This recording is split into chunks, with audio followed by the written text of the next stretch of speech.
Demetrius Beauregard, step out of the booth. Wait, what? This is Demetrius Beauregard Whitcomb, a Verizon sales associate who was fired this morning and decided to come back. He's about to find out that the door he thought was still open just became the reason he's facing felony charges. What is happening? We know about the iPhones you walked out of the store with after they fired you. This has to be some kind of mistake. The CCTV caught your face on every angle. No, this isn't happening. You can't be serious.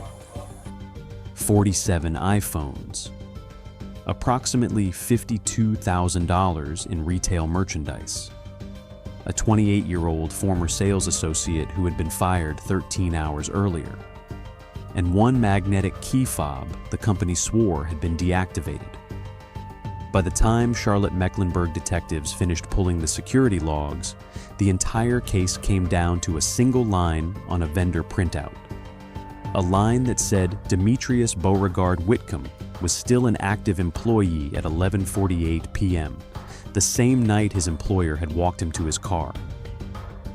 Before we get any deeper into this one, I want to ask you something. How many people still have keys, fobs, or login credentials to a place you no longer work at? Be honest with yourself. Drop a number in the comments. I'm curious. And if you're new here, hit subscribe. This channel digs into the cases where the system failed quietly and somebody walked right through the gap.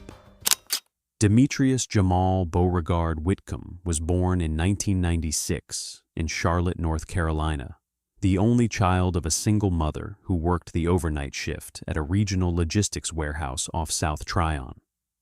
His grandmother raised him during the day in a small brick rental on the east side, in a neighborhood where the front porches still had aluminum awnings and the corner store still sold loose cigarettes. He was a quiet kid. Teachers at his elementary school wrote on his report cards that he was polite, observant, and eager to help adults. He was the kind of child who paid attention to the cash register more than the toys.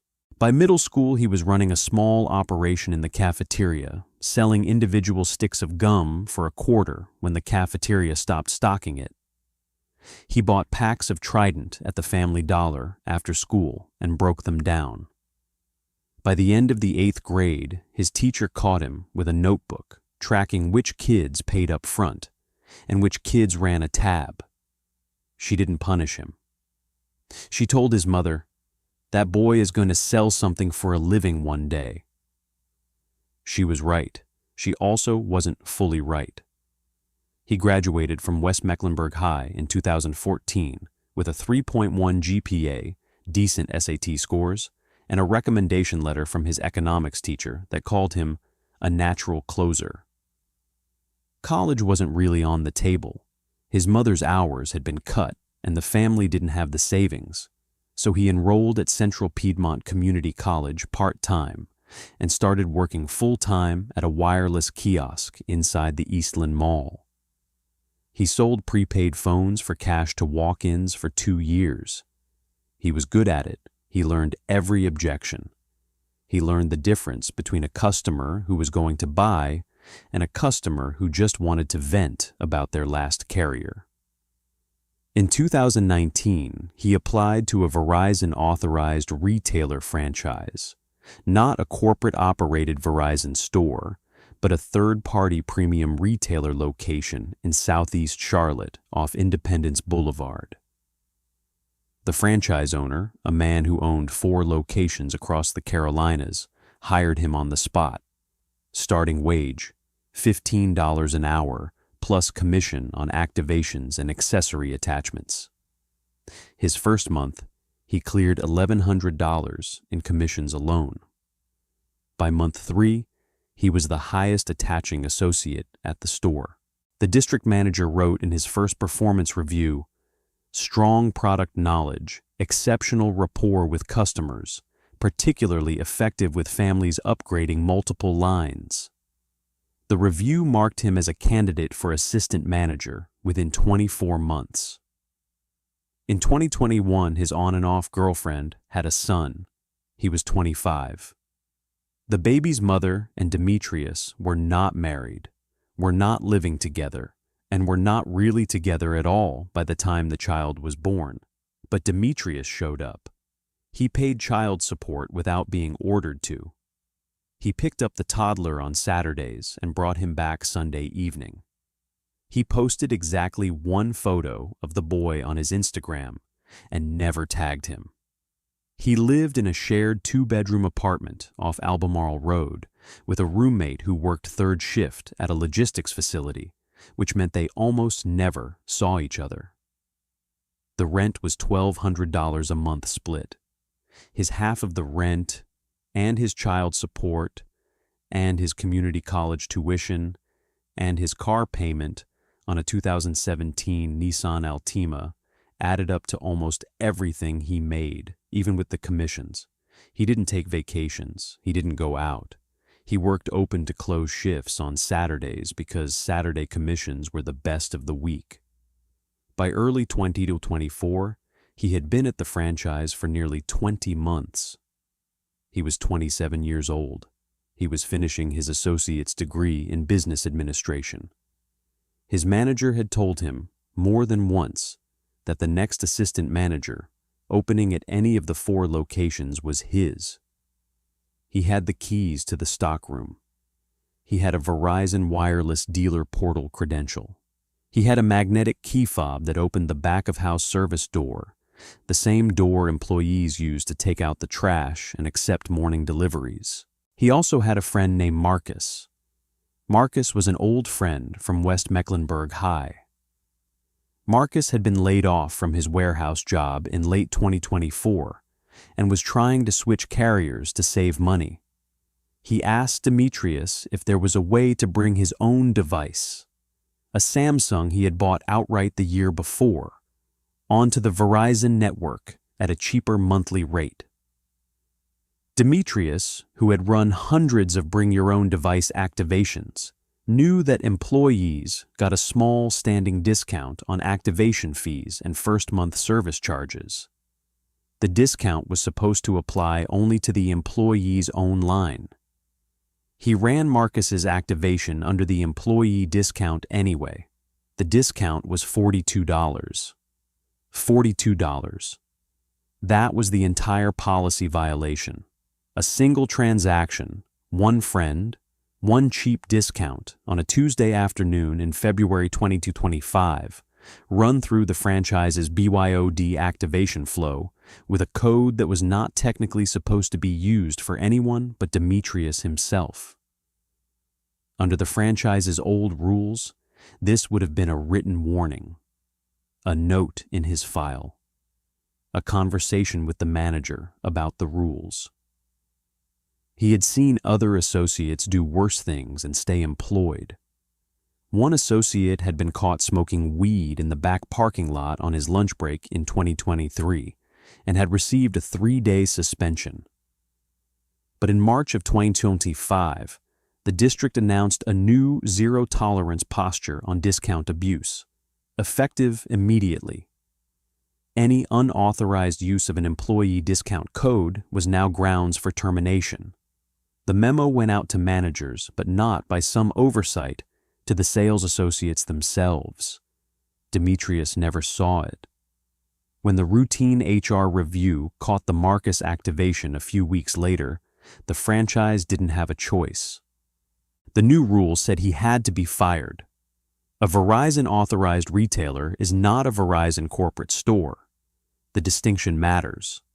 Corporate stores are staffed by Verizon employees, run on Verizon's internal HR systems, and use Verizon's centrally managed physical security. Authorized retailers, sometimes called premium retailers, are independent businesses that have signed a franchise agreement with Verizon to sell Verizon service plans and Verizon-branded devices. The associate behind the counter at an authorized retailer is wearing a Verizon-branded polo, but they are not a Verizon employee. They work for the franchise owner. This particular franchise owned 4 premium retailer locations across the Carolinas. The owner was a 46-year-old former software sales executive who had bought into the franchise system in 2018 as a second career. He ran the locations from his home office in Lake Norman. He visited each location maybe once a month. The day-to-day was handled by store managers. The franchise had 3 separate systems controlling employee access to the store and its products. The first was the Verizon Wireless Dealer Portal, the corporate-facing system that allowed associates to activate lines, process upgrades, and pull customer account information. This credential was issued by Verizon Corporate to authorized retailer employees and could be deactivated remotely through the Dealer Portal Administrator console. When an associate was terminated, the store manager had a button to push, and the credential died within minutes. The second was the in-store point-of-sale system. The registers, the inventory scanners, the cash drawer access. This system was managed by the franchise and could be deactivated by the manager directly at the POS terminal. The third was the physical access system. This was the back-of-house door, the stockroom door, the alarm panel. The system was a Brivo cloud-based access control product, a perfectly legitimate commercial security platform used by tens of thousands of small businesses across the country. The Brivo system at this franchise had been installed in 2023 by a contractor during a build-out. Every employee got a magnetic key fob. Every fob was tied in the Brivo Administrator console to a named employee. The Brivo console was administered by exactly one person at this franchise, the owner, from his laptop in Lake Norman. The store managers did not have administrator credentials. They could not deactivate a fob. They could only ask the owner to do it. There was no automatic synchronization between the franchise's HR system and the Brivo system. When an employee was terminated, the manager had to send the owner a text or an email saying, in effect, "Please disable this person's fob." The owner would log into Brivo on his laptop, find the employee's name, and click Deactivate. It usually happened within the same business day. Usually, not always. The franchise had been operating this way for 2 years without incident. Nobody had ever come back. Most fired associates handed over their fob on the way out. The few who didn't, and there were a couple, had been deactivated within hours. The system, despite the manual handoff between the HR process and the physical access process, had never been tested by someone who actually wanted to come back through that door. Until it was. Monday morning, April 14th, 2025. Demetrius pulled into the franchise parking lot at 9:38 a.m. in his Altima, 7 minutes before his shift was supposed to start. He came in through the front, fist-bumped the associate who was already on the floor, and walked into the back office to clock in.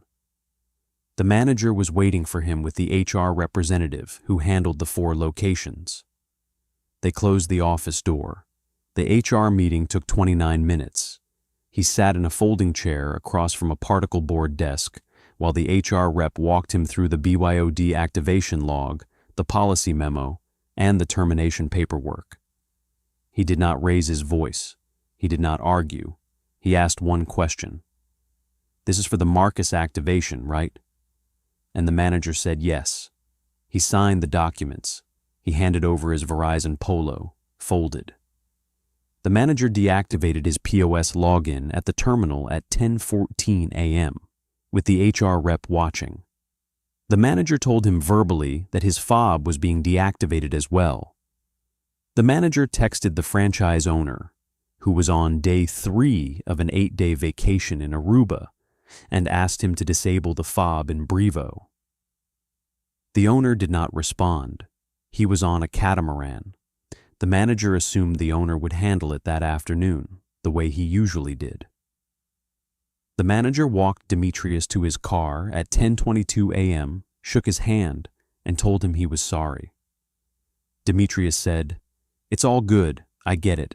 Tell the team I said bye." He drove home. He sat in his apartment for the next 11 hours. The roommate was at work. He did not call his mother.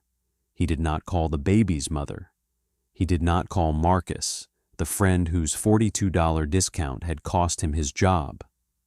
He sat on the couch and he thought. He thought about the rent due in 16 days. He thought about the child support he had paid through his Cash App on the first of every month for almost 4 years without missing once. He thought about the associate's degree he had 2 classes left to finish. He thought about the Saturday shifts. He thought about the manager telling him 8 weeks ago that he was on track for assistant manager. He also thought about something else. He thought about the key fob in his pocket. He knew the franchise's security setup intimately. He had been one of the employees who let in the morning delivery trucks. He knew that the back-of-house door fed into a narrow hallway that opened directly into the stockroom. He knew the stockroom held the entire week's inventory of new iPhones, stacked in their original Apple-sealed boxes on adjustable wire shelving. He knew the interior CCTV cameras existed and where they pointed. He also knew that the franchise's security cameras were monitored only the next business morning when somebody flagged a problem. They recorded continuously to a 90-day buffer, but no one watched the live feed at night. He knew the alarm panel sat just inside the back door and that the fob unlock disarmed it automatically. He knew the disarm code did not require a separate PIN at the door if the fob was recognized as an active employee. At some point that evening, he made a decision. He did not document it. He did not text anyone. He did not write it in a notebook. He simply put on a dark hoodie, dark jeans, and a pair of sneakers, took an empty rolling duffel bag and a backpack from his bedroom closet, and got in his car a few minutes after 11. He drove the surface streets, not the interstate, to the store. He parked one strip mall over, in the lot of a closed dental practice. He walked the back alley behind the strip the franchise was in. At 11:48 p.m., by the timestamp later pulled from the Brevo log, the magnetic fob in his right pocket touched the reader next to the service door at the rear of the Verizon authorized retailer. The reader chirped once. The lock disengaged. The alarm did not sound. The Brevo system logged the event as Beauregard Whitcomb. Access granted. Active. He was inside for 19 minutes. He went straight to the stockroom. He filled the rolling duffel and the backpack with iPhone 15 Pro and iPhone 15 Pro Max boxes, 47 units in total by the inventory count produced the following morning. He did not take any accessories. He did not take any Android phones. He did not touch the cash drawer at the register, which he could not have opened anyway, because his POS credential was already dead.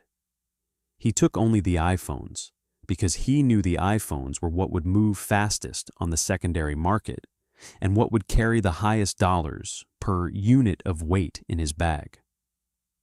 He exited through the same door at 12:07 a.m.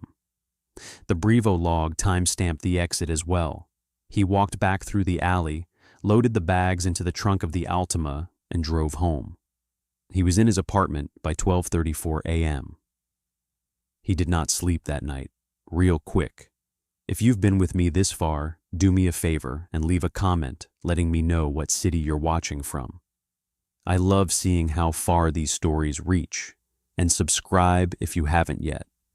The cases I dig up on this channel don't usually make the national news, and the algorithm only shows them to people who are subscribed. Demetrius spent the early morning hours of April 15th packing.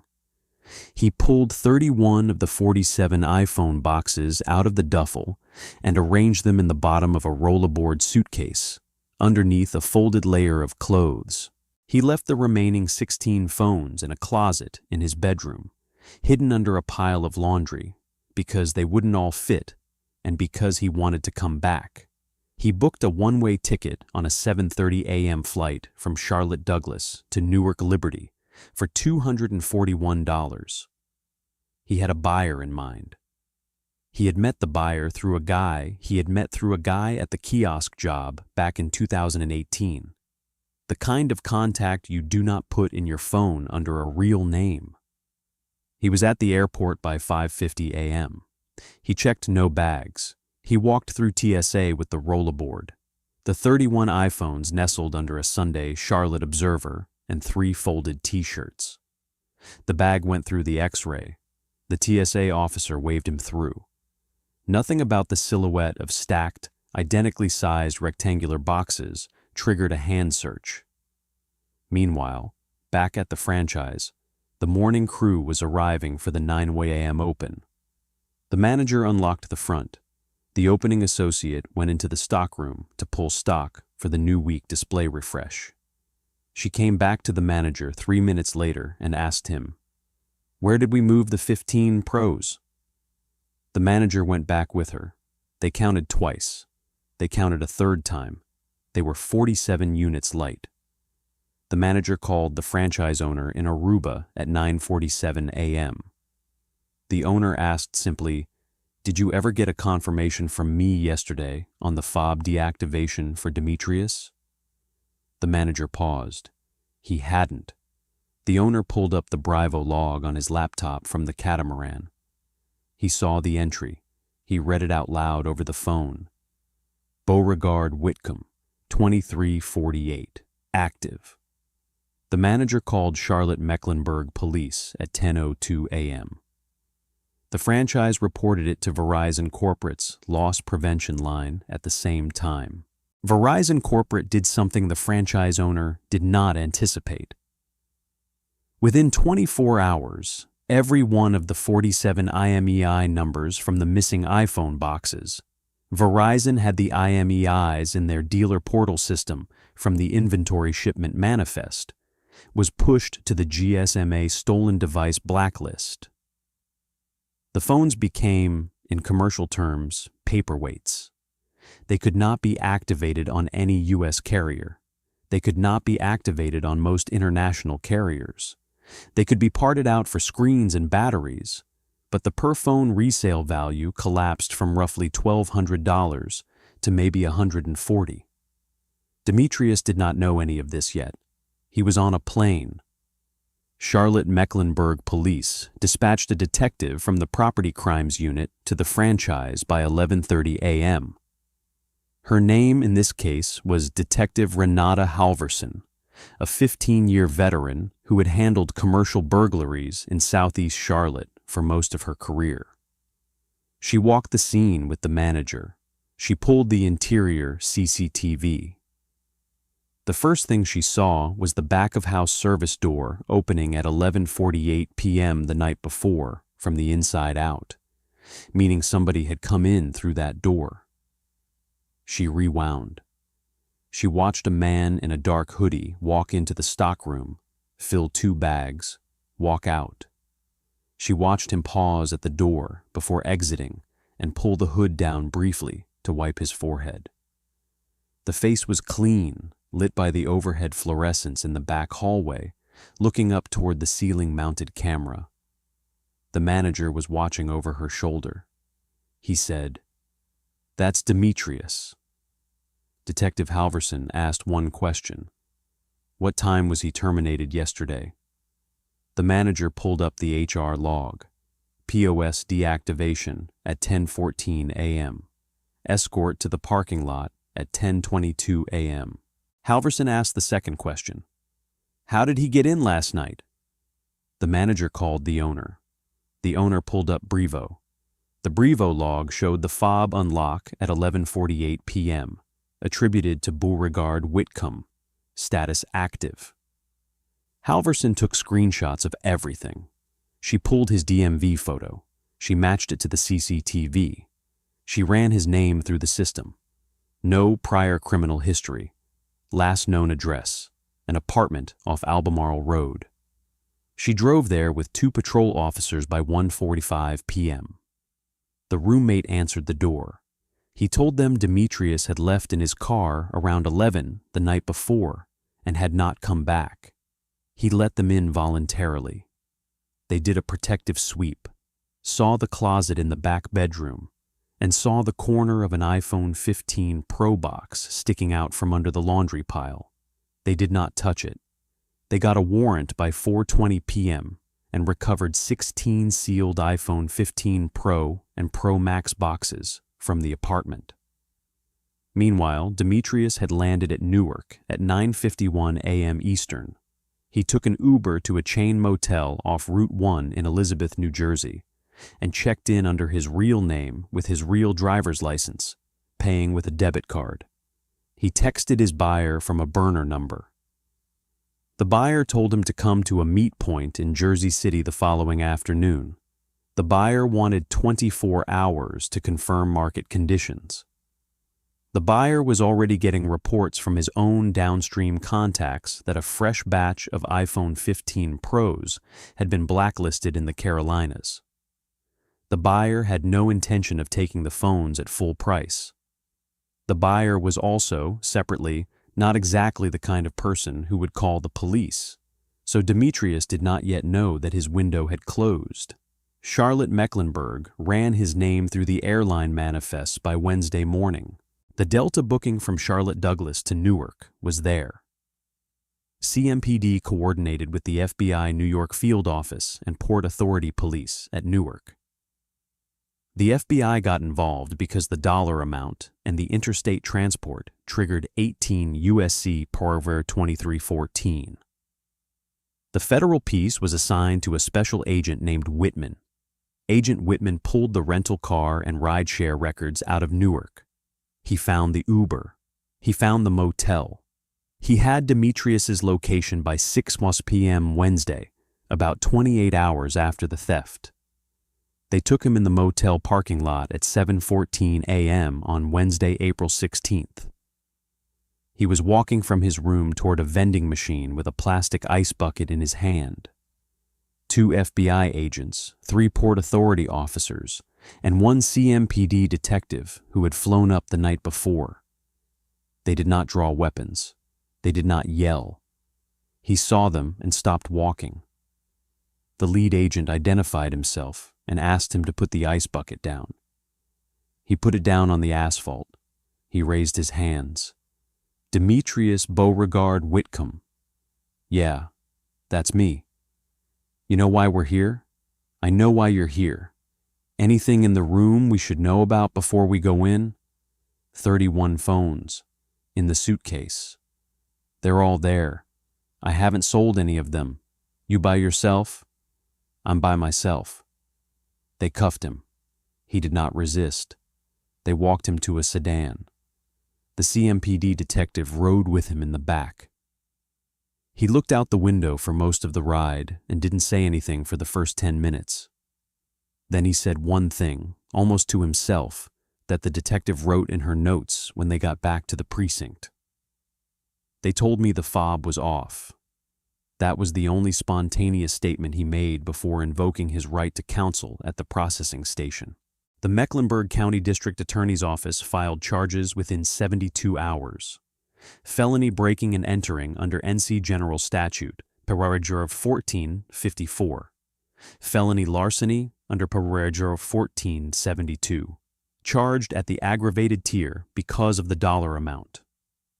1 count of accessing a computer system without authorization under Paragraph 14-404.